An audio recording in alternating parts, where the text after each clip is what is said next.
Hello everyone, कैसे हैं आप लोग भाई। तो मुझे उम्मीद है आप सब लोगों की प्रिपरेशन बहुत अच्छी चल रही होगी। क्लास 12 केमिस्ट्री में हम लोग चैप्टर पढ़ रहे हैं इलेक्ट्रोकेमिस्ट्री। इलेक्ट्रोकेमिस्ट्री के आज के लेक्चर में हम लोग बात करेंगे इलेक्ट्रोकेमिकल सीरीज और उसके एप्लीकेशन के बारे में। इससे पहले हम लोगों ने इस चैप्टर में यह समझ लिया है कि गैल्वेनिक सेल क्या होता है, वो काम कैसे करता है और किस तरह से गैल्वेनिक सेल में प्रेजेंट इलेक्ट्रोड्स के इलेक्ट्रोड पोटेंशियल और सेल पोटेंशियल निकाले जाते हैं।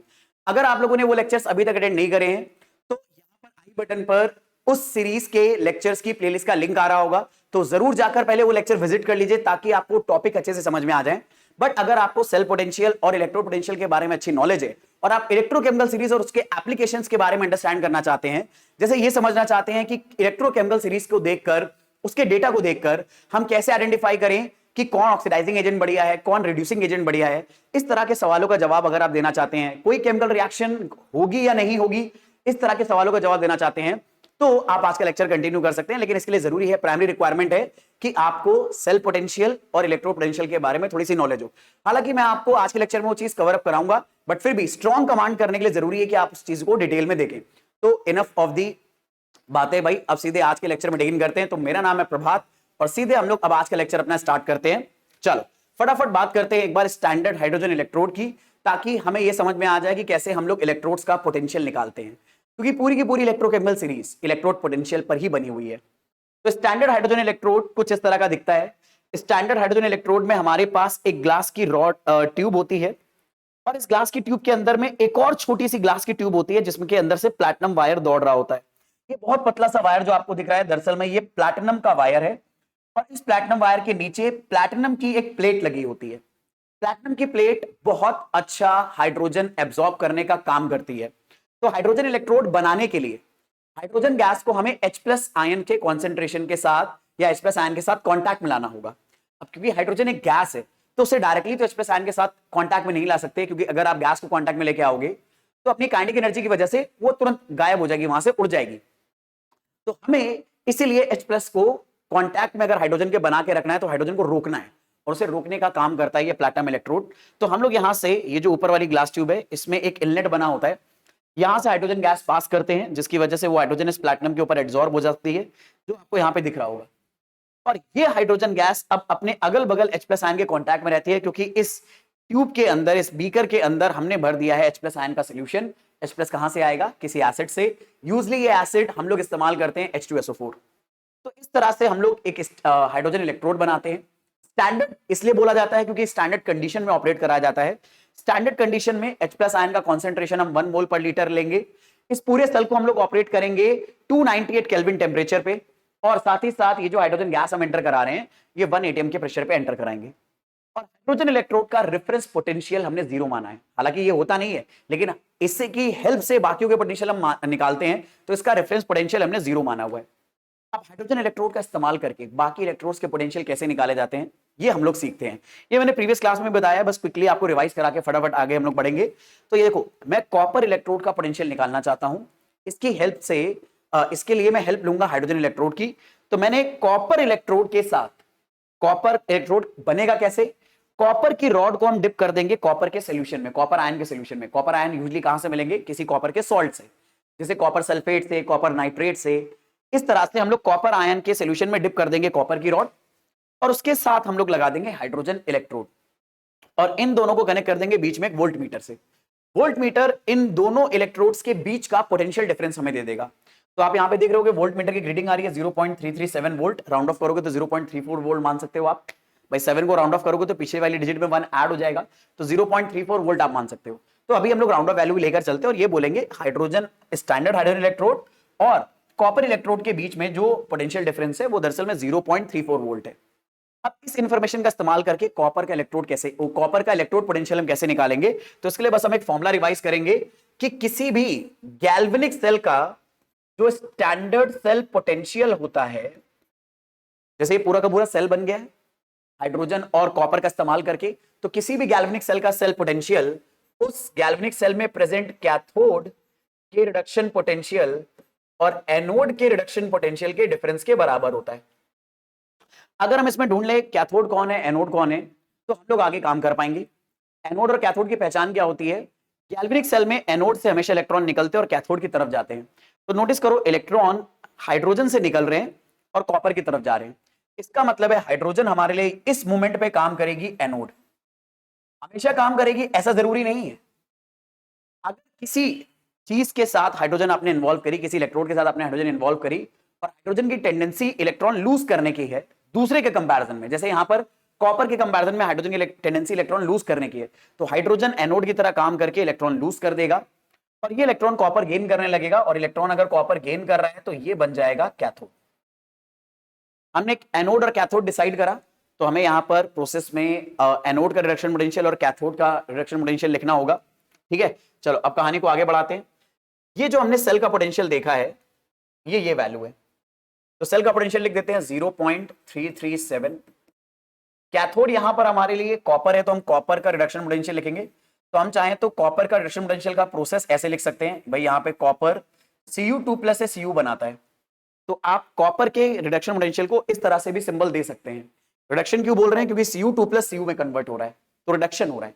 ऑक्सीडेशन नंबर +2 से 0 हो रहा है तो यहां पर रिडक्शन हो रहा है माइनस। ऐसे ही हम लोग एनोड का रिडक्शन पोटेंशियल ले लें। अब एनोड हमारा हाइड्रोजन है, तो हाइड्रोजन का रिडक्शन पोटेंशियल ऐसे लिखोगे H+ से H2। अब हाइड्रोजन हमारा स्टैंडर्ड इलेक्ट्रोड है, तो आप जानते हो आप इसको SH भी लिख सकते हो, स्टैंडर्ड हाइड्रोजन इलेक्ट्रोड का पोटेंशियल। तो ये ओवरऑल मेरे बच्चे 0 है, तो हमारा कॉपर का रिडक्शन पोटेंशियल स्टैंडर्ड कंडीशन में आ रहा है 0.337 वोल्ट। तो इस तरह से हम लोग हाइड्रोजन इलेक्ट्रोड को स्टैंडर्ड कंडीशन में अलग अलग इलेक्ट्रोड्स के साथ लगाकर और इस इक्वेशन का फायदा उठाकर अलग अलग इलेक्ट्रोड्स के इलेक्ट्रोड पोटेंशियल निकाल सकते हैं। लेकिन क्योंकि इस रिएक्शन में, इस इक्वेशन में हम चाहे एनोड ले या कैथोड, इन सबके रिडक्शन पोटेंशियल ही निकाले जाते हैं। तो हम जिस भी इलेक्ट्रोड के साथ काम करें, चाहे वो एनोड हो सेल में, चाहे कैथोड स्टैंडर्ड हाइड्रोजन इलेक्ट्रोड के साथ, पोटेंशियल रिडक्शन का ही निकल कर आएगा। और इसीलिए IUPAC ने कन्वेंशन बना दिया है कि जब हम लोग इलेक्ट्रोकेमिकल सीरीज लिखेंगे भी तो वो पूरी की पूरी इलेक्ट्रोकेमिकल सीरीज रिडक्शन पोटेंशियल के टर्म में ही लिखी होगी। अब ये तो आपको समझ में आ गया है कि हाइड्रोजन इलेक्ट्रोड की हेल्प से किसी दूसरे इलेक्ट्रोड का पोटेंशियल बड़े आराम से निकाला जा सकता है और इस इक्वेशन का हम लोग इस्तेमाल कर सकते हैं। तो ऐसा हम लोग अलग अलग सेल के लिए कर सकते हैं। कॉपर की बजाय आप जिंक लगा दो, आयरन लगा दो, फ्लोरीन, क्लोरीन, ब्रोमीन, आयोडीन, कुछ और भी लगा दो, मैग्नीशियम, एल्युमिनियम, और इन सब की हेल्प से, मतलब इन सारे इलेक्ट्रोड की हेल्प से जब ये पूरा सेल बनेगा, वोल्ट मीटर में अलग अलग रीडिंग देगा और उस रीडिंग से हम लोग जो हाइड्रोजन इलेक्ट्रोड है उसका जो पोटेंशियल हमें पता है 0 है, तो जो दूसरा इलेक्ट्रोड है उसका पोटेंशियल हम लोग इस रिएक्शन का इस्तेमाल करके, इस इक्वेशन का इस्तेमाल करके निकाल लेंगे। I hope everyone is getting this idea. ये बात तो सबको समझ में आ रही है। तो हमने ना फिर ऐसे बहुत सारे ही इलेक्ट्रोड लगाने लगे हाइड्रोजन के साथ और सबके इलेक्ट्रोड पोटेंशियल निकालने लगे, और जब इलेक्ट्रोड पोटेंशियल मेरे प्यारे बच्चों निकल कर आए तो हमने उनको एक ऑर्डर में अरेंज कर दिया, तो उससे बन गई एक सीरीज जिसे हम बोलेंगे इलेक्ट्रोकेमिकल सीरीज।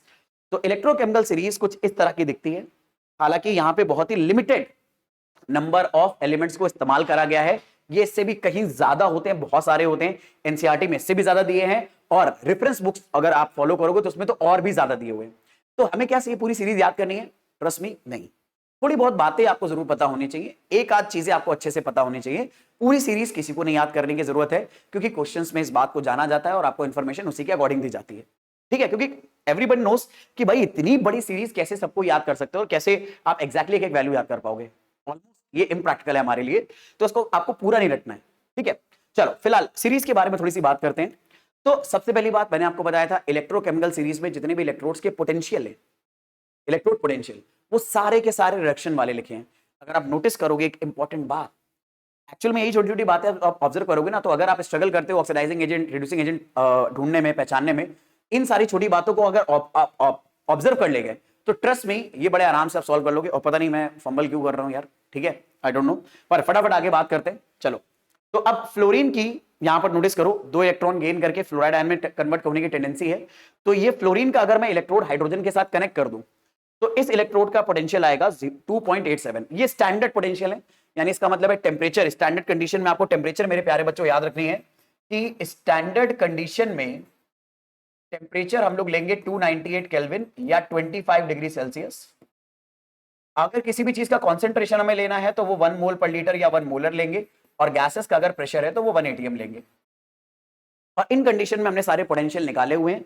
तो यहां पर फ्लोरीन का पोटेंशियल आ रहा है 2.87, ऐसे ही Pb+4 2 इलेक्ट्रॉन गेन करके Pb+2 में कन्वर्ट हो रहा है। अगर ऐसा कोई इलेक्ट्रोड हमारे पास है तो उसका पोटेंशियल है 1.67 और ये सारे के सारे रिडक्शन पोटेंशियल है। कैसे पहचाने ये सारे सारे रिडक्शन पोटेंशियल है? सबकी रिएक्शन देखो, हर रिएक्शन में हमारी रिएक्टेंट इलेक्ट्रॉन गेन कर रहे हैं और इलेक्ट्रॉन गेन करना रिडक्शन की पहचान है। यानी ये सारी की सारी रिएक्शन रिडक्शन के लिए लिखी हुई है और अगर ये सारी की सारी रिएक्शन रिडक्शन के लिए लिखी हुई है तो इसका मतलब है जितने भी पोटेंशियल आए हैं मेरे प्यारे बच्चों, ये सारे के सारे रिडक्शन के आए हैं। और इसमें एक बात इंपॉर्टेंट है नोटिस करना, बीच में आ रहा है हमारे पास हाइड्रोजन। मैं पेन का कलर चेंज कर लेता हूं ताकि आप आराम से इसे आइडेंटिफाई कर पाओ। ठीक है, बीच में हमारे पास आ रहा है मेरे बच्चे हाइड्रोजन। अगर आप नोटिस करोगे तो हाइड्रोजन का इलेक्ट्रोड पोटेंशियल 0 है। अब यहां पर हम लोगों ने सीरीज में एक्चुअल में पोटेंशियल को डिक्रीजिंग ऑर्डर में रखा है।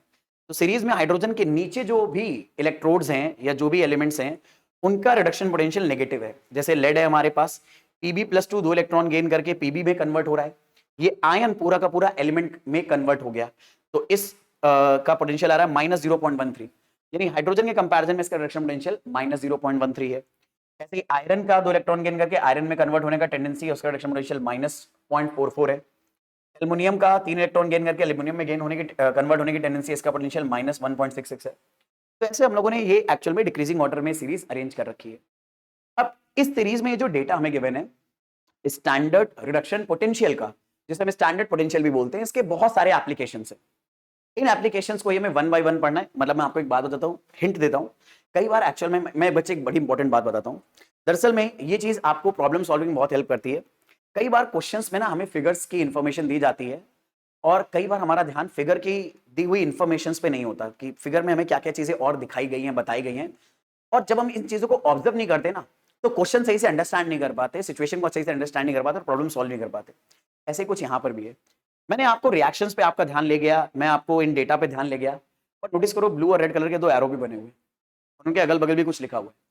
जैसे यहाँ पर ब्लू कलर का एरो नीचे की तरफ पॉइंट कर रहा है, यानी इसका कुछ ना कुछ मीनिंग होगा, क्योंकि रेड कलर का एरो ऊपर की तरफ पॉइंट कर रहा है। दोनों की पॉइंटिंग अगर अलग अलग है, इसका मतलब है इस पिक्चर में कोई रोल है इसका। और यहाँ पे लिखा हुआ है कि ये एरो नीचे की तरफ जा रहा है तो ये सारे स्ट्रॉन्गर रिड्यूसिंग एजेंट है, यानी धीरे धीरे ये सारे रिड्यूसिंग एजेंट स्ट्रॉन्ग होते जा रहे हैं। और ये ऊपर की तरफ जा रहा है और यहाँ लिखा हुआ ये स्ट्रॉन्गर ऑक्सीडाइजिंग एजेंट है, यानी ये सब नीचे से ऊपर की तरफ जाएंगे तो ऊपर हमें स्ट्रॉन्गर ऑक्सीडाइजिंग एजेंट मिलेंगे। दरअसल में यही सारे एप्लीकेशन इलेक्ट्रोकेमिकल सीरीज में आपको पढ़ने होते हैं कि इलेक्ट्रोकेमिकल सीरीज में दिए हुए डेटा को अगर हम ध्यान से देखें और इलेक्ट्रोकेमिकल सीरीज को इंक्रीजिंग ऑर्डर में डिक्रीजिंग ऑर्डर में एक स्टैंडर्ड इलेक्ट्रोड पोटेंशियल की अगर हम लिख दें तो कैसे हमें stronger oxidising agent, stronger reducing agent देखने को मिलेंगे। इन्हीं सारी बातों का मैं आपको बहुत ज्यादा डिटेल में आइडिया बताने वाला हूं, तो बिल्कुल ध्यान से अब आगे लेक्चर सुनिएगा। अब हम लोग यही पढ़ने वाले हैं कि इस इलेक्ट्रोकेमिकल सीरीज की एप्लीकेशन क्या है। तो छोटी छोटी बातें पहले तो इलेक्ट्रोकेमिकल सीरीज के बारे में हम अंडरस्टैंड कर लेते हैं। पहली बात, इलेक्ट्रोकेमिकल सीरीज में सारे के सारे पोटेंशियल रिडक्शन पोटेंशियल है और ये सारे के सारे पोटेंशियल हाइड्रोजन स्केल पर निकाले गए हैं। क्योंकि मैं आपको एक बात बताता हूं, जरूरी स्टैंडर्ड इलेक्ट्रोड आप हाइड्रोजन ही लो, ठीक है। कभी कभी हम एक्चुअल में इस्तेमाल कर सकते हैं मरकरी का इलेक्ट्रोड भी, बट अपने सिलेबस में ज्यादातर हम लोग हाइड्रोजन के साथ ही काम करते हैं, इसीलिए हम सारा का सारा इलेक्ट्रोकेमिकल सीरीज हाइड्रोजन इलेक्ट्रोड के साथ ही डिस्कस करेंगे। आगे बात करते हैं। पहला पॉइंट हमारे लिए ये हो गया समझने वाला। दूसरा, जो भी एलिमेंट्स स्टैंडर्ड इलेक्ट्रोड पोटेंशियल के बारे में हमें जिनके बारे में इंफॉर्मेशन दी गई है, ठीक है, तो स्टैंडर्ड इलेक्ट्रोड पोटेंशियल से हम आसानी से मेजर कर सकते हैं उस एलिमेंट के रिड्यूस होने की टेंडेंसी। क्या कह रहा है ये पॉइंट? ये पॉइंट बता रहा है जो हमारे पास रिडक्शन पोटेंशियल का डेटा है उसकी हेल्प से हम लोग एलिमेंट्स के रिड्यूस होने की टेंडेंसी प्रिडिक्ट कर सकते हैं। कैसे? सिंपल सी बात है, tendency of an element to get reduced, tendency of an element to get reduced, एक एलिमेंट के रिड्यूस होने की मेरे प्यारे बच्चों जो टेंडेंसी है वो डायरेक्टली प्रोपोर्शनल होती है स्टैंडर्ड रिडक्शन पोटेंशियल के।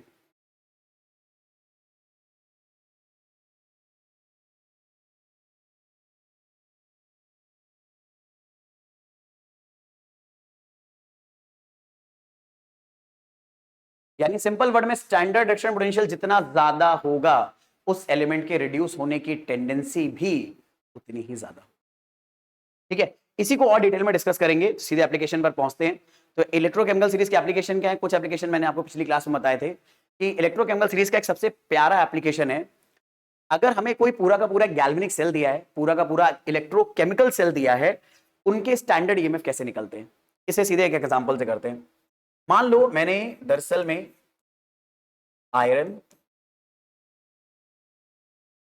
उल्टा लिख दिया गलती से मैंने, ठीक है, आयरन और कॉपर का एक गैल्वेनिक सेल बनाया। ये हमें एक गैल्वेनिक सेल गिवन है। अब मेरे प्यारे बच्चों, इस गैल्वेनिक सेल का अपने को फाइंड करना है electrode potential, sorry cell potential या ईएमएफ ऑफ सेल, ये अपने को फाइंड करना है। तो इसे कैसे फाइंड करेंगे? तो हमें ये तो पता है कि एक्चुअल में किसी भी सेल का जो ईएमएफ होता है, किसी भी सेल का ईएमएफ दरअसल में उस सेल में प्रेजेंट कैथोड के रिडक्शन पोटेंशियल और एनोड के रिडक्शन पोटेंशियल के डिफरेंस के बराबर होता है। पर आपको यह बात याद रखनी है कि रिडक्शन पोटेंशियल ही लेना है, और हमें पूरी की पूरी इलेक्ट्रोकेमिकल सीरीज रिडक्शन पोटेंशियल के फॉर्म में ही गिवन है। चलो फटाफट आगे काम करते हैं आप जल्दी से। तो कैथोड का रिडक्शन पोटेंशियल, यहां पर हमें कैथोड और एनोड ढूंढना पड़ेगा। हम लोगों ने पढ़ा है कि अगर कभी भी हमें कोई सेल रिप्रेजेंटेशन दिया हुआ है, यहाँ पे दो पैरेलल लाइंस होंगी, तो किसी भी सेल रिप्रेजेंटेशन में पहले जो इंफॉर्मेशन होती है वो हमेशा एनोड की होती है, और बाद में जो इंफॉर्मेशन होती है ये हमेशा कैथोड की होती है। तो हमें पता है आयरन एनोड हो गया और कॉपर आयन हमारा क्या हो गया, कैथोड। तो यहां पर कैथोड का रिडक्शन पोटेंशियल हम पहले लिख लें। तो कॉपर का रिडक्शन पोटेंशियल हम देखते हैं, तो उसके लिए हम सीरीज की हेल्प ले सकते हैं। सीरीज में कॉपर को ढूंढते हैं कि कॉपर कहां पर है, तो ये मिला हमें कॉपर, ठीक, हाइड्रोजन के ऊपर, और कॉपर का रिडक्शन पोटेंशियल 0.34 है। तो एक काम करते हैं, कॉपर का रिडक्शन पोटेंशियल हम लोग लिख लेते हैं यहां पर जल्दी से। तो कॉपर का रिडक्शन पोटेंशियल, क्योंकि कॉपर कैथोड है, उसका रिडक्शन पोटेंशियल पहले लिख लेते हैं 0.3 वोल्ट, माइनस एनोड है हमारा आयरन। तो आयरन का हम लोग रिडक्शन पोटेंशियल ढूंढते हैं। तो ये है हमारा आयरन, आयरन Fe से Fe2+ बना रहा है, तो ये हमारा आयरन है। आयरन का रिडक्शन पोटेंशियल अगर मैं देखूं तो वो है माइनस में है 0.44, तो हम ये वैल्यू माइनस में रख देंगे 0.44। तो पहले से ही फॉर्मूले में एक माइनस है और वैल्यू भी माइनस है, तो माइनस 0.44 रखोगे तो माइनस माइनस मल्टीप्लाई होकर प्लस हो गया, और प्लस में इनको ऐड कर दोगे तो रिजल्ट आ जाएगा 4 + 4 8 हो गया, 3 + 4 7, तो 0.78 वोल्ट हमारा इस सेल का एक्चुअल में ईएमएफ आ गया। अच्छा एक बात बता दूं, ये ईएमएफ एक्चुअल में तब निकलता है जब सेल काम ना कर रहा हो। सेल अगर काम करने लगा, इससे करंट विड्रॉ होने लगा ना, तो लगातार चार्ज के फ्लो होने की वजह से सेल में जो प्रेजेंट आयंस है उनका कॉन्सेंट्रेशन चेंज होगा, और कॉन्सेंट्रेशन चेंज होने की वजह से भी ईएमएफ डिस्टर्ब होता है। तो अभी हम जो ईएमएफ निकालते हैं मेरे प्यारे बच्चों, ये दरअसल में सेल की नॉन वर्किंग कंडीशन पे है, यानी ये सेल के थ्योरेटिकल वैल्यू होती है दरअसल में ईएमएफ की, ठीक है। सेल अगर काम करने लगा तो लगातार आयंस का कॉन्सेंट्रेशन चेंज होगा, जिसकी वजह से ईएमएफ लगातार चेंज होता रहेगा। तो हम ये वैसी वैल्यू बताते हैं जब अभी सेल काम नहीं कर रहा है, करंट उसे हम विड्रॉ नहीं कर रहे। और ये बात आपने मेरे प्यारे बच्चों फिजिक्स में भी पढ़ी होगी, जो हम लोग सेल का ईएमएफ निकालते हैं ना करंट एलईडी में, याद आ रहा है? नहीं याद आ रहा है तो अभी उसके वीडियो भी आएंगे जरूर। तो भाई इसके लिए, ऐसे गजब के वीडियो के लिए ना, इसलिए मैं आपको रिक्वेस्ट करूंगा कि चैनल को सब्सक्राइब कर लीजिए, बेल आइकन प्रेस कर लीजिए, ताकि जैसे जैसे ये वीडियो आपके अपलोड होते रहे आप तक ये पहुंचते रहे और अपने प्रिपरेशन को और स्ट्रॉन्ग कर लो। बाकी हमारी कोशिश है कि जल्दी से जल्दी सारी की सारी प्लेलिस्ट प्रिपेयर हो जाए, ताकि आप रिवीजन बड़े अच्छे से स्ट्रॉन्ग कर लो। और डिस्क्रिप्शन में हम तक रीच करने के बहुत सारे लिंक्स आपको दिए हुए हैं, हमारे सोशल मीडिया के लिंक्स दे रखे हैं, हमारे नंबर आपके साथ शेयर है हमारी टीम के, ताकि अगर आपको कोई भी इशू है, आप हमारे साथ जुड़ना चाहते हैं, तो आप उन डिस्क्रिप्शन में दिए हुए लिंक्स और नंबर्स की हेल्प से हमारे साथ जुड़ सकते हैं, ताकि आप अपनी प्रिपरेशन को और एक टॉप नेक्स्ट लेवल पर ले जाओ। ठीक है, चलो फिलहाल आगे बात करते हैं। अगली चीज, दूसरा एक और एग्जाम्पल निकाल लेते हैं इलेक्ट्रोकेमिकल सेल को स्टैंडर्ड ईएमएफ निकालने का। ठीक है, तो अब की बार हमने सेल ले लिया, लेट्स से एल्युमिनियम और सिल्वर का। तो एल्युमिनियम और सिल्वर का अगर हमने सेल लिया, तो आपको इस सेल का ईएमएफ फाइंड आउट करना है, ई नॉट ऑफ सेल निकालना है। तो आप समझदार बच्चे हो, अब तो आपको पता चल गया कि कैसे करना है आपको। ठीक है, तो अगर मेरे को ई नॉट सेल निकालना है तो मैं फटाफट क्या करूंगा, ई नॉट कैथोड रिडक्शन पोटेंशियल लेंगे कैथोड का भी, minus E not of anode. आपको पता है सेल रिप्रेजेंटेशन अगर दिया है तो पहले वाला कंपार्टमेंट हमेशा एनोड होता है और बाद वाला कंपार्टमेंट हमेशा कैथोड होगा मेरे प्यारे बच्चों। अब हमारा एनोड है एल्युमिनियम, कैथोड है सिल्वर। तो सिल्वर का पहले हम लोग पोटेंशियल ढूंढ लें। तो इलेक्ट्रोकेमिकल सीरीज में सिल्वर का पोटेंशियल ढूंढते हैं। तो सिल्वर हमें यहां पे दिया हुआ है, ये रहा। तो सिल्वर का पोटेंशियल 0.80 है। लगे हाथ एल्युमिनियम की ले लेते हैं। तो एल्युमिनियम का है -1.66। तो एक है 0.80 पॉजिटिव और एक है -1.66। तो एल्युमिनियम का इलेक्ट्रोड पोटेंशियल, एल्युमिनियम एनोड है, इसका पोटेंशियल हमें दिया हुआ है माइनस का 0.66, सॉरी माइनस का 1.66। तो ऑलरेडी एक माइनस है तो माइनस माइनस प्लस हो जाएगा। कैथोड हमारा सिल्वर है, सिल्वर का कितना था पॉजिटिव 0.80। तो मेरे प्यारे बच्चों 0.80 में हम ऐड कर देंगे 1.66। तो ऐड करते हैं, 0 में 6 ऐड करा 6 आ गया, 8 में 6 ऐड करा 14, कैरी हुआ 1, 112। तो इतने वोल्ट हमारे इस सेल का ईएमएफ आ गया। और एक इंपॉर्टेंट बात यहां पे मैं बताना चाहूंगा, अगर आप ज्यादा ईएमएफ का सेल बनाना चाहते हो तो हमारे एनोड और कैथोड के ऑक्सीडेशन पोटेंशियल के बीच में उतना ही गैप होना चाहिए। यानी अगर आप इलेक्ट्रोकेमिकल सीरीज को रिडक्शन पोटेंशियल के डिक्रीजिंग ऑर्डर में लिखो तो सबसे ज्यादा ईएमएफ का अगर आपको सेल बनाना है जिसके सेल की ईएमएफ सबसे ज्यादा वैल्यू हो, इसके लिए आपको कैथोड और एनोड के रिडक्शन पोटेंशियल एक दूसरे से बहुत दूर लेने होंगे। यानी गैल्विन इलेक्ट्रोकेमिकल सीरीज में हमारे एलिमेंट्स के रिडक्शन पोटेंशियल जितने ज्यादा दूर होंगे उस सेल का ईएमएफ उतना ही ज्यादा होगा। ये बात तो समझ में आ रही है। और ये इसके ऊपर क्वेश्चन बहुत ज्यादा आते हैं, थ्योरेटिकल क्वेश्चन हमारे स्कूल एग्जाम में तो भर भर के पूछे जाएंगे। कोई सिली मिस्टेक मत करना मेरे भाई, याद रखना सारे के सारे रिडक्शन पोटेंशियल ही लेने हैं। और जानबूझ के ना कई बार आपके टीचर्स जब इंफॉर्मेशन आपको देंगे तो या एग्जाम बनाने वाले या पेपर बनाने वाले लोग जब आपको क्वेश्चन देंगे, क्योंकि वो जानते हैं आपको रटा हुआ है रिडक्शन पोटेंशियल ही सीधे माइनस करना होता है, तो आप बिना देखे पोटेंशियल को माइनस कर देते हो, तो वो जानबूझ के आपको कई बार ऑक्सीडेशन पोटेंशियल दे देते हैं। आप याद रखना ये फॉर्मूला वैलिड है रिडक्शन पोटेंशियल के लिए। और मान लो अगर ऑक्सीडेशन पोटेंशियल दे दिया तो मेरे प्यारे बच्चों आप ये एक इंपॉर्टेंट नोट याद रख सकते हो जो मैंने आपको पहले भी बताया है। ठीक है, तो इंपॉर्टेंट नोट क्या है, एक्चुअल में ये तो हमारे एक अलग चीज हम लोग को पढ़नी है, तो इंपॉर्टेंट नोट मैं यहां पर आपको बता दे रहा हूं। जो इंपॉर्टेंट नोट है मेरे प्यारे बच्चों वो मैंने आपको बताया था, 2000 रुपए का नोट है, संभाल के रखना, वो मत देना। ठीक है, जरूरत पड़ेगी तो इसका इस्तेमाल करेंगे फिर। तो नोट मेरे प्यारे बच्चों ये है कि दरअसल में हम लोग बात कर रहे हैं कि जो अलग अगर हमें मान लो कभी भी ऑक्सीडेशन पोटेंशियल दे दिया किसी इलेक्ट्रोड का, बट हमें फॉर्मुलों में इस्तेमाल करना है रिडक्शन पोटेंशियल, तो ऑक्सीडेशन पोटेंशियल सेम इलेक्ट्रोड के रिडक्शन पोटेंशियल के नेगेटिव वैल्यू के इक्वल होता है। तो अगर आपको ऑक्सीडेशन पोटेंशियल दिया है तो उसमें माइनस का मल्टीप्लाई करके आप उसे रिडक्शन पोटेंशियल में कन्वर्ट कर सकते हो। भाई माइनस को उधर ट्रांसफर कर दो, तो आप ये बोल सकते हो कि जो रिडक्शन पोटेंशियल है वो दरअसल में ऑक्सीडेशन पोटेंशियल के नेगेटिव के इक्वल आएगा। ठीक है, ये एक बहुत इंपॉर्टेंट बात है। अगली चीज, इलेक्ट्रोकेमिकल सीरीज का एप्लीकेशन क्या है। इलेक्ट्रोकेमिकल सीरीज दरअसल में डिस्प्लेसमेंट रिएक्शन को प्रिडिक्ट करने में हेल्प करती है। कैसे मेरे प्यारे बच्चों, आपको याद होगा 10th क्लास में आपने एक रिएक्शन पढ़ी होगी कि जिंक की रिएक्शन अगर कॉपर सल्फेट के सॉल्यूशन से कराई जाए, मतलब जिंक की स्ट्रिप को कॉपर सल्फेट के अंदर डिप कर दें। और सबसे पहले लेक्चर में सीरीज के शुरुआत के ही टाइम पे मैंने आपको बताया था जिंक वाली रिएक्शन का एग्जांपल लेके कि रिडॉक्स रिएक्शंस कैसे होती हैं, और फिर इसी के बाद हमने गैल्वेनिक सेल को स्टडी करा था। तो ये वही रिएक्शन दोबारा रिपीट करें, जिंक की रिएक्शन कॉपर सल्फेट से अगर करते हैं हम लोग तो सोल्यूशन बन जाता है जिंक सल्फेट, जिंक कॉपर को डिस्प्लेस कर देता है और कॉपर बाहर निकल जाता है। अब ये रिएक्शन हमें पता है, तो जरा सोचो अगर मैं रिएक्शन ऐसे लिख दूं, सिल्वर प्लस कॉपर सल्फेट, तो क्या आप इस रिएक्शन को कंप्लीट कर पाओगे।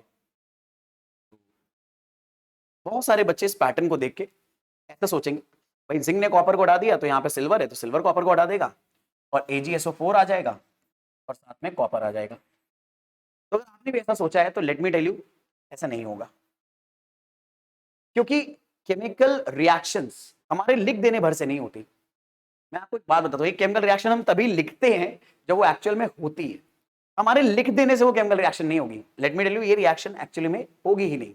ठीक है, तो एक्चुअल में कौन सी डिस्प्लेसमेंट रिएक्शन होगी कौन सी नहीं, ये बात प्रिडिक्ट करने में भी दरअसल में इलेक्ट्रोकेमिकल सीरीज हमारी हेल्प करती है।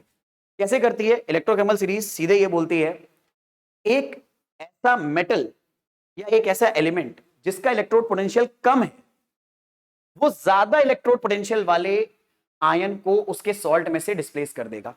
ठीक है, मैंने क्या बात बोली है सुनना, अगर किसी मेटल का या एलिमेंट का रिडक्शन पोटेंशियल कम है, ठीक है, तो वो मेटल या एलिमेंट के बारे में अगर हम लोग बात करें, वो मेटल या एलिमेंट जिसका रिडक्शन पोटेंशियल, वही स्टैंडर्ड रिडक्शन पोटेंशियल, जिसका रिडक्शन पोटेंशियल दूसरे एलिमेंट से या मेटल से कम है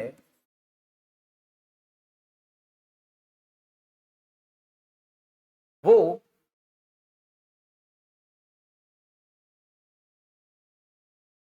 कम रिडक्शन पोटेंशियल वाला एलिमेंट ज्यादा वाले को उसके सॉल्ट में से डिस्प्लेस कर देगा। कम रिडक्शन पोटेंशियल वाला एलिमेंट ज्यादा रिडक्शन पोटेंशियल वाले एलिमेंट को पोटेंशियल वाले एलिमेंट को डिस्प्लेस कर देगा।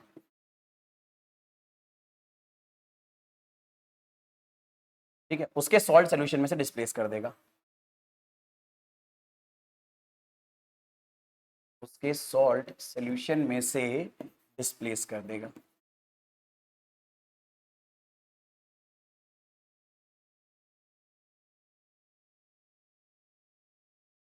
ठीक है, ये पॉइंट मेरे बच्चे बहुत ज्यादा इंपॉर्टेंट है। ठीक, तो आपको बस इतना सोचना है कि इलेक्ट्रोकेमिकल सीरीज में कौन सा मेटल नीचे आता है, यानी किसका रिडक्शन पोटेंशियल कम है और किसका ज्यादा है।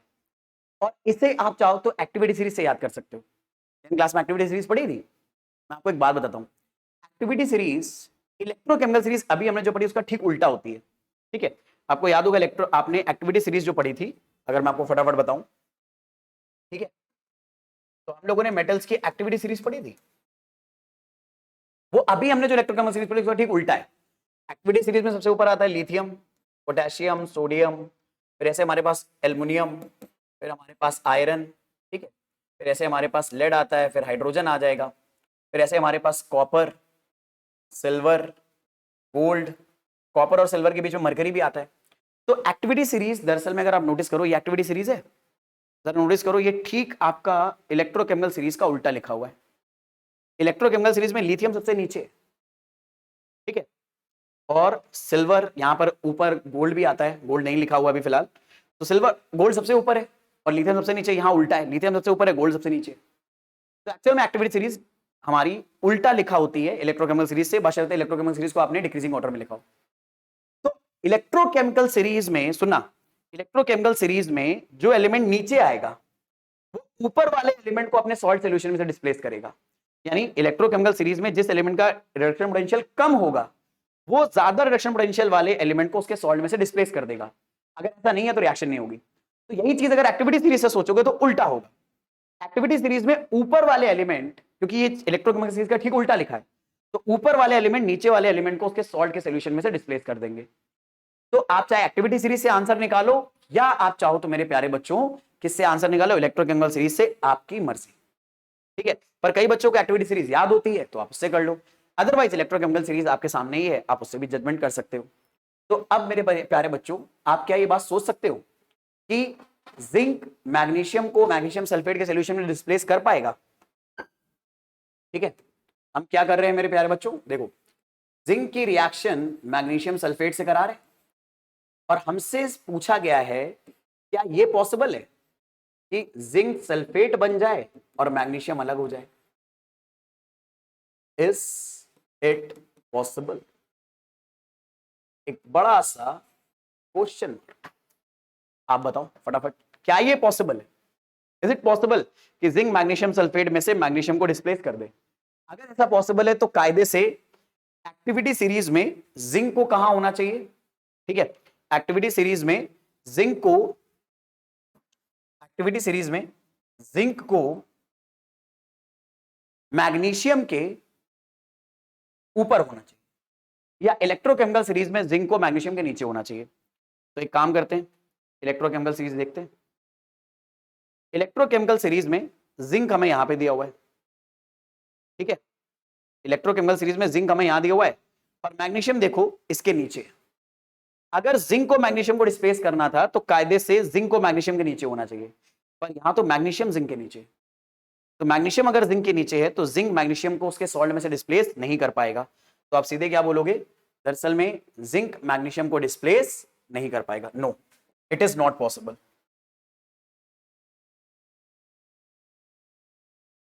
रीजन क्या बताओगे? It is not possible because मेरे प्यारे बच्चों, आप क्या बोलोगे? Standard reduction potential of zinc is higher than magnesium, और उसे लोअर होना चाहिए। ठीक है, चलो आई होप ये वाला आइडिया समझ में आया। एक और बहुत ही बेहतरीन क्वेश्चन, बहुत ही प्यारा क्वेश्चन, ऐसे क्वेश्चन आपको 10th क्लास में भी पूछे गए थे, अभी भी पूछे जाते हैं। क्वेश्चन पूछ रहा है, is it safe to store an acid in zinc vessel? कि जिंक का बना हुआ अगर एक बर्तन है तो उसमें क्या एसिड को स्टोर करना सेफ होगा? ठीक है, तो हम ये सोचेंगे कैसे कि सेफ है या नहीं। भाई जिंक अच्छा खासा मेटल है, एसिड रख दो उसके अंदर, तो सेफ है या नहीं कैसे समझेंगे? अगर जिंक एसिड के साथ रिएक्शन करने लग गया तो जिंक के मेटल के बर्तन में छोटे छोटे होल्स होने लगेंगे, क्योंकि मेटल उसको खाने, मतलब एसिड उसके साथ रिएक्ट करेगा तो मेटल गायब होने लगेगा धीरे धीरे। और अगर उस बर्तन में होल हो गए तो बाकी बचा एसिड फैल सकता है, जो आपके बाकी जगहों को डैमेज कर सकता है। ठीक है, तो हम ये देखेंगे कि एक्चुअल में इस सवाल का मेन लेना देना इस बात से है कि जिंक कहीं एसिड के साथ रिएक्शन तो नहीं कर जाता।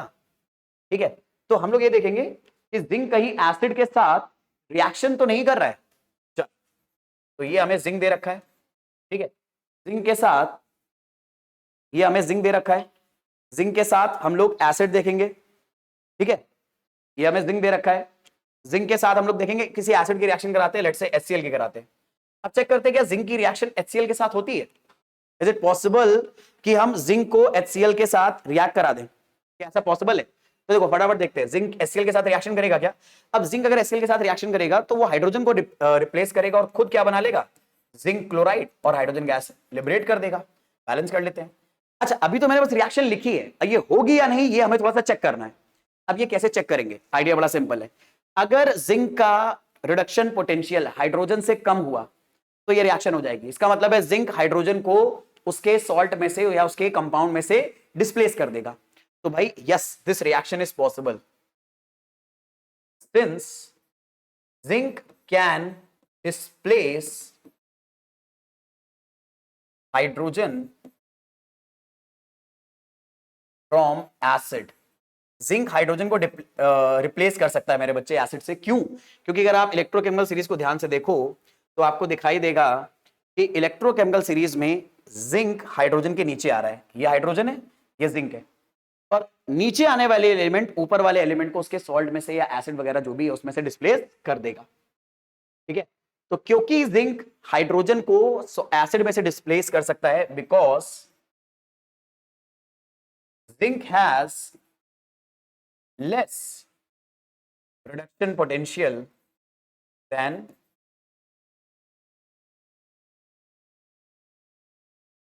हाइड्रोजन। ठीक है, तो हम लोग क्या बोलेंगे? So it is not safe to keep acid in zinc containers. Zinc containers के अंदर एसिड को रखना सेफ नहीं है मेरे प्यारे बच्चों। लेकिन कॉपर में रख सकते हैं क्या? कॉपर में रखना सेफ है? हाँ, कॉपर में रखना सेफ है। क्यों? क्योंकि जरा नोटिस करो, अगर मैं इलेक्ट्रोकेमिकल सीरीज के बारे में बात करूं तो कॉपर हाइड्रोजन के ऊपर आता है।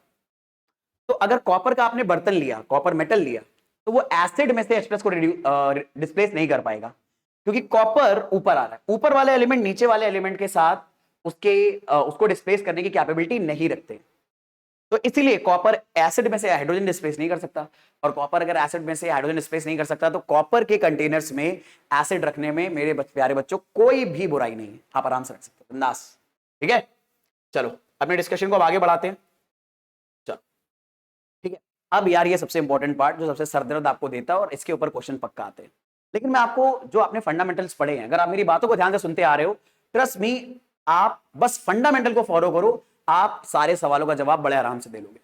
ठीक है, ये बड़ा सरदर्द होता है कई बच्चों को, और मुझे लगता है अगर आप वीडियो को देखते हुए आ रहे हो तो शायद आप इसलिए देखते हुए आ रहे थे क्योंकि आपको इसको पकड़ना था, ऑक्सीडाइजिंग एजेंट और रिड्यूसिंग एजेंट को। ठीक है, या फिर हो सकता है आपने पूरा वीडियो नहीं देखा हो, सीधे इस पार्ट पे स्किप करा हो कि आप सीधे ये ढूंढ लो कि ऑक्सीडाइजिंग एजेंट कब है, रिड्यूसिंग एजेंट कब है। ठीक है, तो इसका मतलब ये सरदर्द थोड़ा देता है। लेकिन अगर आपने अभी तक फंडामेंटल सारे सही से पढ़े हैं, ट्रस्ट मी, आप बड़े आराम से इसको निपटा दोगे।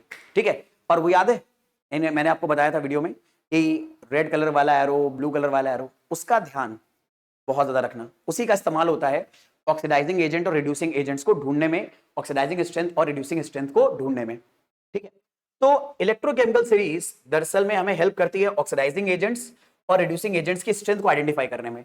अगर मान लो 3-4 ऑक्सीडाइजिंग एजेंट्स और हमें कंपेयर करना है कौन बढ़िया है कौन बुरा है, 3-4 रिड्यूसिंग एजेंट्स हमें कंपेयर करना है कौन बड़ा है कौन बढ़िया है कौन बुरा है, तो इसको करने का एक बहुत ही सिंपल सा तरीका होता है और इसके लिए मैं फिर से आपको इलेक्ट्रोकेमिकल सीरीज पे लेके जाऊंगा और इलेक्ट्रोकेमिकल सीरीज से ही मैं आपको बताऊंगा। ठीक है, देखो यहां पर अब मैं जितनी भी साइन बनाई है सब हटा देता हूं, क्योंकि अब मैं पूरा फोकस यहां पर रखना चाहूंगा। ठीक है, चलो तो मेरी जनता यहां पे नोटिस करना, यहां पर आपने दरअसल में बनाया हुआ है रिडक्शन पोटेंशियल का पूरा एक सीरीज, और ये सीरीज डिक्रीजिंग ऑर्डर में। ऑक्सीडाइजिंग एजेंट का स्ट्रेंथ और रिड्यूसिंग एजेंट की स्ट्रेंथ अगर कंपेयर करनी है तो सबसे पहली बात जो आपको फॉलो करनी है कि इलेक्ट्रोकेमिकल सीरीज को आप डिक्रीजिंग ऑर्डर में ही लिखना, मतलब जिस रिडक्शन पोटेंशियल की वैल्यू ज्यादा है उसे ऊपर लेना और जिसकी कम है उसे आप नीचे लिखना। चाहे साइन के साथ आप कंपेयर करो या फिर साइन, मतलब साइन के साथ ऑब्वियसली कंपेयर करते हो जाना, पॉजिटिव से डिक्रीज करते हुए जाना जाना जाना, फिर आपका नेगेटिव में भी लगातार बढ़ता चला जाएगा। अब नेगेटिव में वैल्यू जितनी ज्यादा बड़ी होगी वो वैल्यू उतनी छोटी मानी जाएगी, तो आप डिक्रीजिंग ऑर्डर में लिखते चले जाना। ठीक, विद साइन लिखते हुए चले जाना, जैसे आप मैथ में नॉर्मली करते हो वही काम यहाँ पे करना है। और एक बार अगर आपने सारी रिएक्शंस को स्टैंडर्ड रिडक्शन पोटेंशियल में लिख लिया, याद रखना रिडक्शन पोटेंशियल में ही लिखना मेरे प्यारे बच्चों। मैं आपको बार बार बता रहा हूं, टीचर आपको कंफ्यूज करने के लिए कभी कभी बीच में अचानक से प्लग करके दे देंगे ऑक्सीडेशन पोटेंशियल, और हमारा ध्यान बहुत इधर उधर डाइवर्ट होता रहता है। इसलिए कोई भी प्रॉब्लम सॉल्व करना ना बड़े फोकस के साथ करना। ठीक है, चलो फिलहाल अपनी बात को आगे बढ़ाते हैं। जब कभी भी आपको ऑक्सीडाइजिंग एजेंट रिड्यूसिंग एजेंट की स्ट्रेंथ कंपेयर करनी हो तो आप उन सारे रिएक्शंस को स्टैंडर्ड रिडक्शन पोटेंशियल के डिक्रीजिंग ऑर्डर में लिख लेना। तो आपके पास जब इस तरह से रिएक्शन लिखोगे तो रिएक्शन का हमारा एक प्रोडक्ट साइड होगा और एक रिएक्टेंट साइड होगा। तो अब मेरी बात को ध्यान से सुनना, अपने कान आंख और दिमाग आप खोल लो। अब सबसे इंपॉर्टेंट बात बताने वाला हूं क्योंकि ये आपको नंबर देके पक्का जाएगा। बात यह है कि जब आप इलेक्ट्रोकेमिकल सीरीज को डिक्रीजिंग ऑर्डर में लिख डालोगे और रिएक्शंस इस तरह से लिखी होंगी, हमारे पास कुछ रिएक्टेंट होंगे कुछ प्रोडक्ट होंगे, तो ऑक्सीडाइजिंग एजेंट हमेशा रिएक्टेंट साइड पे मिलेगा, रिड्यूसिंग एजेंट हमेशा प्रोडक्ट साइड पे मिलेगा। यानी प्रोडक्ट साइड पे आप ढूंढोगे रिड्यूसिंग एजेंट और रिएक्टेंट साइड पे ढूंढोगे ऑक्सीडाइजिंग एजेंट। जब भी ऑक्सीडाइजिंग एजेंट कंपेयर करने हो तो रिएक्टेंट को पकड़ना, और रिड्यूसिंग एजेंट अगर पकड़ने हो तो प्रोडक्ट को पकड़ना। अब कहां पर ऑक्सीडाइजिंग एजेंट बढ़िया होगा, कहां पर रिड्यूसिंग एजेंट? आइडिया बड़ा सिंपल है। इलेक्ट्रोकेमिकल सीरीज को अगर आपने डिक्रीजिंग ऑर्डर में लिखा हुआ है तो रिएक्टेंट में जो एलिमेंट ऊपर आ रहा है वो सबसे धांसू ऑक्सीडाइजिंग एजेंट है। देखो ये रेड एरो क्या बता रहा है, स्ट्रॉन्गर ऑक्सीडाइजिंग एजेंट, और ये एरो ऊपर बता रहा है। यानी जैसे जैसे हम लोग ऊपर जाएंगे रिएक्टेंट साइड पे ऑक्सीडाइजिंग एजेंट की स्ट्रेंथ बढ़ती चली जाएगी। फ्लोरीन सबसे धांसू ऑक्सीडाइजिंग एजेंट है। जितने भी हमें एलिमेंट्स गिवन है, जितने भी दरअसल में इलेक्ट्रोकेमिकल सीरीज में जितने भी हमारे इलेक्ट्रोड दे रखे हैं, उन सब में फ्लोरीन सबसे धांसू ऑक्सीडाइजिंग एजेंट है। ठीक है, याद रखना ऑक्सीडाइजिंग एजेंट कहां मिलेंगे? रिएक्टेंट साइड पे। जब आप इलेक्ट्रोकेमिकल सीरीज के स्टैंडर्ड रिडक्शन पोटेंशियल के डेटा को डिक्रीजिंग ऑर्डर में लिखोगे विद रिएक्शन, ये नहीं सिर्फ डेटा लिख दिया, रिएक्शन भी लिखनी है, और ये रिएक्शन स्ट्रिक्टली रिडक्शन की ही होनी चाहिए मेरे प्यारे बच्चों। ठीक है, पक्का? चलो अब बाय द सेम लॉजिक जैसे जैसे आप रिएक्टेंट में नीचे चलते चले जाओगे, यानी ऐसे एलिमेंट जिनके रिडक्शन पोटेंशियल कम है, वो प्रोडक्ट साइड में जो भी एलिमेंट लिखा हुआ है, प्रोडक्ट साइड में जो भी स्पीशी लिखी हुई है, वो उतना ही धांसू रिड्यूसिंग एजेंट होगी। जैसे यहां पर लिथियम सबसे धांसू रिड्यूसिंग एजेंट है, F- सबसे बेकार रिड्यूसिंग एजेंट है, Li+ सबसे बेकार ऑक्सीडाइजिंग एजेंट है, F2 सबसे धांसू ऑक्सीडाइजिंग एजेंट है। याद रखना ऑक्सीडाइजिंग एजेंट हमेशा रिएक्टेंट साइड पे मिलेंगे, रिड्यूसिंग एजेंट प्रोडक्ट साइड पे। रिड्यूसिंग एजेंट वो बढ़िया होंगे जिनके रिडक्शन पोटेंशियल सबसे कम है या नीचे की तरफ है। लेकिन आप इलेक्ट्रोकेमिकल सीरीज को डिक्रीजिंग ऑर्डर में ही लिखना, तभी ये रूल फॉलो होगा। ठीक है, ऐसे ऑक्सीडाइजिंग एजेंट ऊपर की तरफ होंगे। अब मेरे ऐसे बहुत सारे प्यारे बच्चे होंगे जिनको ना हर चीज को लॉजिक से समझने की आदत है, और वो इस चीज के पीछे लॉजिक सोचना चाह रहे होंगे, लॉजिक क्या है, कैसे हम लॉजिक से निकाल सकते हैं। तो मैं प्यारे बच्चों अभी एक बात बताता हूं, अभी तो फिलहाल ऐसे याद रख लेना क्योंकि वीडियो की भी एक लिमिट होती है, हम 1 घंटे सवा घंटे का वीडियो नहीं बनाना चाह रहे या 1.5 घंटे का। तो इसे मैं बताऊंगा अगले लेक्चर में। अगले लेक्चर में मैं आपको बताऊंगा दरअसल में गिब्स फ्री एनर्जी के बारे में, और गिब्स एनर्जी का इलेक्ट्रो पोटेंशियल के साथ क्या कनेक्शन होता है, सेल की गिब्स एनर्जी और उसका इलेक्ट्रो पोटेंशियल के साथ क्या कनेक्शन है। और तब मैं आपको पूरे लॉजिक के साथ बताऊंगा कि ऐसा हो क्यों रहा है। बट एक बात बताओ, आप खुद रियलाइज करो, आपने अभी अगर आप अपनी प्रिपरेशन को लेकर सीरियस हो, वाकई में मैं उन बच्चों के साथ अभी बात कर रहा हूं जो वाकई में अपनी प्रिपरेशन को लेकर सीरियस है, तो उन्हें पता होगा कि आप जिन एग्जाम से तैयारी कर रहे हो वहां पे टाइम बचाना भी बहुत प्राइमरी रिक्वायरमेंट होती है। तो टाइम बचाने के लिए अगर आइडिया फॉलो करके हम टाइम बचा सकते हैं तो उसे बचाएंगे। हालांकि मैं लॉजिक बताऊंगा, लॉजिक छोड़ूंगा नहीं, लेकिन अगले लेक्चर में, ठीक है। और भाई अगले लेक्चर पर आपको टाइम से वीडियो मिल जाए, इसके लिए जरूरी क्या है कि आप सब्सक्राइब कर लो चैनल को और बेल आइकन प्रेस कर लो, ठीक है। चलो फिलहाल तो ये समझ आ गया कि अगर हमें ऑक्सीडाइजिंग एजेंट और रिड्यूसिंग एजेंट्स की स्ट्रेंथ को कंपेयर करना है कैसे करेंगे। फिर से एक बार पूरा का सारा रिव्यू दे देता हूं। हम लोग अलग अलग एलिमेंट्स अगर हमें दिए हुए उनके ऑक्सीडाइजिंग एजेंट रिड्यूसिंग स्ट्रेंथ को कंपेयर करना है, तो हम लोग क्या करेंगे, सबसे पहले स्टैंडर्ड रिडक्शन पोटेंशियल का डिक्रीजिंग ऑर्डर का सीक्वेंस लिख देंगे, सारी रिएक्शंस लिख देंगे, रिडक्शन वाली ही रिएक्शन लिखना। और ऐसा करने पर रिएक्टेंट साइड में हमें ऑक्सीडाइजिंग एजेंट मिलेगा और प्रोडक्ट साइड पे रिड्यूसिंग एजेंट। रिड्यूसिंग एजेंट के रिडक्शन पोटेंशियल कम होंगे और ऑक्सीडाइजिंग एजेंट के रिडक्शन पोटेंशियल ज्यादा होंगे। लेकिन ये मिलेगा कहां, ऑक्सीडाइजिंग एजेंट रिएक्टेंट साइड पे और रिड्यूसिंग एजेंट प्रोडक्ट साइड पे। ये बड़ा इंपॉर्टेंट है। अब अगर मेरी बात आपको समझ में आई है तो मैं आपको पूरी कोशिश, मतलब मेरी पूरी कोशिश है आपको ये बात समझाने की, और मुझे उम्मीद है अब जब इससे रिलेटेड क्वेश्चन करोगे ना तो अब आपको ऑक्सीडाइजिंग स्ट्रेंथ और रिड्यूसिंग स्ट्रेंथ परेशान नहीं करेंगी, ठीक है। बस एक चीज का ध्यान रखना कि आपके एग्जामिनर्स, टेस्ट पेपर बनाने वाले लोग कई बार आपको कंफ्यूज करने के लिए रिडक्शन पोटेंशियल देने की बजाय ऑक्सीडेशन पोटेंशियल दे देंगे। आप सारा जो आइडिया है वो तभी फॉलो कर सकते हो जब रिडक्शन पोटेंशियल आपको गिवन हो, ठीक है। चलो, तो जैसे मान लो मेरे प्यारे बच्चों, मैंने आपको एक स्टैंडर्ड पोटेंशियल दिया। हम लोग x2 से x प्लस बना रहे हैं। इस एलिमेंट का रिडक्शन पोटेंशियल हमें दिया हुआ है, रैंडमली मैं लिख रहा हूं -2.07 वोल्ट। ये x कोई हेलोजन नहीं है, रैंडम एलिमेंट है। ऐसे हम लोगों ने y से, मेरे प्यारे बच्चों, y माइनस बनाया। इसका रिडक्शन पोटेंशियल हमें दिया हुआ है 1.73 वोल्ट। और z प्लस से z बन रहा है, इसका रिडक्शन पोटेंशियल हमें दिया है -0.38 वोल्ट। हमें इस इंफॉर्मेशन में, मतलब ये इंफॉर्मेशन हमें गिवन है, हमें प्यारे बच्चों फाइंड करना है best oxidising agent and reducing agent among these. जैसे अमंग अस तो आपने बहुत खेला है, अब अमंग दीज ये फाइंड आउट करो, ठीक है। चलो फटाफट करते। तो मेरी जनता, आपको ऐसे क्वेश्चन गिवन होगा, इलेक्ट्रोड पोटेंशियल का डेटा गिवन होगा और ऐसे ही आपको ऑक्सीडाइजिंग और रिड्यूसिंग एजेंट बेटर वाले फाइंड आउट करने होंगे। तो इनको सॉल्व करने का मेरे प्यारे बच्चों तरीका क्या, मैंने क्या बताया आपको, रिएक्शन के साथ, रिडक्शन की रिएक्शन के साथ आप इलेक्ट्रोड पोटेंशियल का डिक्रीजिंग ऑर्डर लिख दो, तभी आप डिसाइड कर पाओगे। तो सबसे पहले हम पहली रिएक्शन का रिएक्शन लिखते हैं। तो अब यहीं पर आपको ना एकदम चौकन्ना होना है। देखो यहाँ पर रिएक्शन को हमेशा लेफ्ट से राइट रीड करते हैं, तो लेफ्ट से राइट रीड करोगे तो x2 x प्लस में कन्वर्ट हो रहा है। x2 का ऑक्सीडेशन नंबर 0 है, x प्लस का +1 है, तो ये बेसिकली में ऑक्सीडेशन दिया है। तो तुरंत अपने कान खड़े कर लेना कि ये दरअसल में ऑक्सीडेशन पोटेंशियल दिया है और हमें काम करना आता है रिडक्शन के साथ। तो हमें पहले इसका रिडक्शन पोटेंशियल निकालना होगा। और कैसे निकालोगे, ऑक्सीडेशन में माइनस का मल्टीप्लाई कर दो, वो रिडक्शन पोटेंशियल बन जाएगा। ऑक्सीडेशन में, ठीक है, माइनस का मल्टीप्लाई कर दो, रिडक्शन पोटेंशियल बन जाएगा। तो इस माइनस की वैल्यू में अगर हम एक और माइनस मल्टीप्लाई कर दे तो रिडक्शन पोटेंशियल बन गया। तो यानी इस सेल का रिडक्शन पोटेंशियल +2.07 है, ठीक है। ये बात तो क्लियर हो गई। और रिडक्शन पोटेंशियल की रिएक्शन हम कैसे लिखेंगे, कैसे लिख देंगे, रिडक्शन हमें कराना है तो x प्लस इलेक्ट्रॉन गेन करके कन्वर्ट होगा x2 में, बैलेंस करना है तो आप यहां पे 2 से मल्टीप्लाई कर दो, ये बैलेंस हो गया। तो इसका E0 हमें गिवन है मेरे प्यारे बच्चों, माइनस में ये ऑक्सीडेशन था, माइनस से मल्टीप्लाई करो तो रिडक्शन बना, तो ये एक्चुअल में कितना हो गया 2.07। अब मैं आपको बता रहा हूं, एग्जामिनर्स मोस्टली यहीं पर आपके साथ ट्रिक खेलते हैं।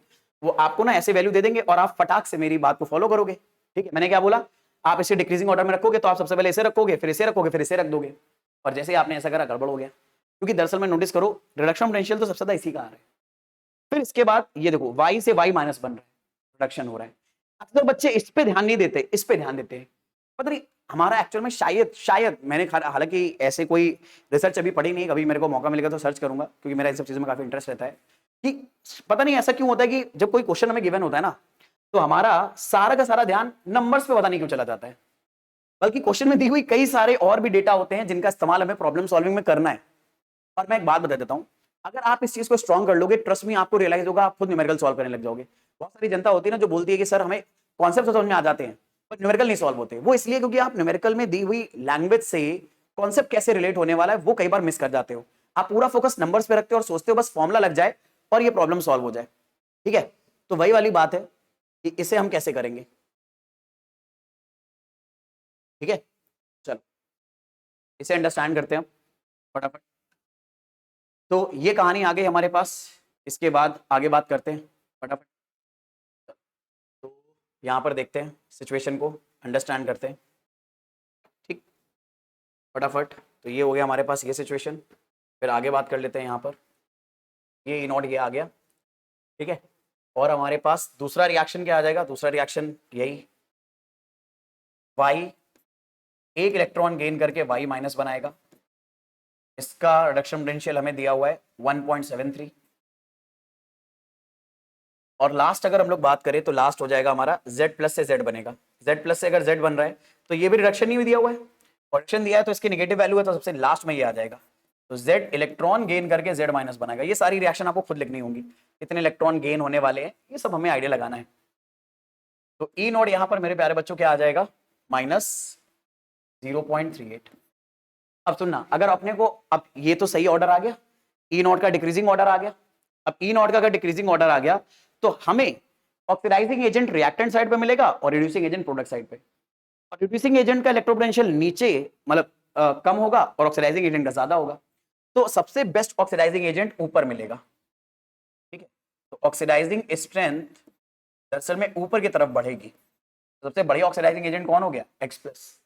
और सबसे बढ़िया रिड्यूसिंग एजेंट Z-। तो Z- क्या हो गया यहां पर, बेस्ट रिड्यूसिंग एजेंट। बस जो मैंने रैंडम वैल्यू लिए उनके पर्सपेक्टिव में मैं बता रहा हूं।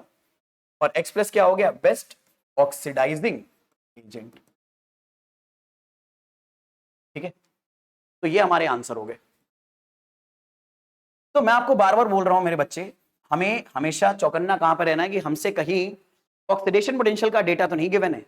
और अक्सर बच्चे यहीं पे मात खा जाते हैं और गड़बड़ कर देते हैं। तो आई एम प्रीटी श्योर यहाँ पर अब आप मिस्टेक नहीं करोगे, बट फिर भी अगर कोई मिस्टेक्स होती हैं तो अगर आप हम तक रीच आउट करना चाहते हो और डिटेल में सारी चीजें डिस्कस करना चाहते हो तो डिस्क्रिप्शन में हमारी कॉन्टैक्ट इन्फॉर्मेशन है, आप हमारे साथ डायरेक्टली कनेक्ट होकर सारे के सारे प्रॉब्लम्स को रिजॉल्व कर सकते हो। ठीक है, तो आज के लेक्चर में इतना ही रखेंगे, मिलेंगे नेक्स्ट क्लास में। नेक्स्ट क्लास में एक बहुत ही इंपॉर्टेंट बात बताने वाला हूँ। मैंने क्या बताया था कि अगर आप इस चीज को रटना नहीं चाहते हो, आप समझना चाहते हो, तो हमें इसके लिए समझना होगा कि दरअसल में कैल्विनिक सेल का जो गिब्स फ्री एनर्जी है वो उसके इलेक्ट्रोड पोटेंशियल के साथ कैसे कनेक्ट होता है। और एक बार गिब्स फ्री एनर्जी पकड़ में आ गई तो आपको ये सारी चीजें लॉजिक समझ में आएंगी। ठीक है, तो आज के लेक्चर में इतना ही रखेंगे। आई होप ये सारे फंडामेंटल्स, ये सारे आइडियाज आपको क्लियर हो गए। तो मिलेंगे नेक्स्ट क्लास में। ठीक है, तो तब तक भाई जम के पढ़ाई करते रहिए, रिविजन करते रहिए, और जो भी डाउट्स हम आए जरूर या तो आप कमेंट सेक्शन में आप हमारे साथ कनेक्ट कर बता दीजिए, या फिर हमारे साथ कनेक्ट हो जाइए। कनेक्ट करने के लिए डिस्क्रिप्शन बॉक्स में सारे हमारे कॉन्टैक्ट इन्फॉर्मेशन दे रखी है, वहां से आप कनेक्ट हो सकते हैं। See you in the next class. Bye everyone. Take a very good care of yourself. Ciao. See you.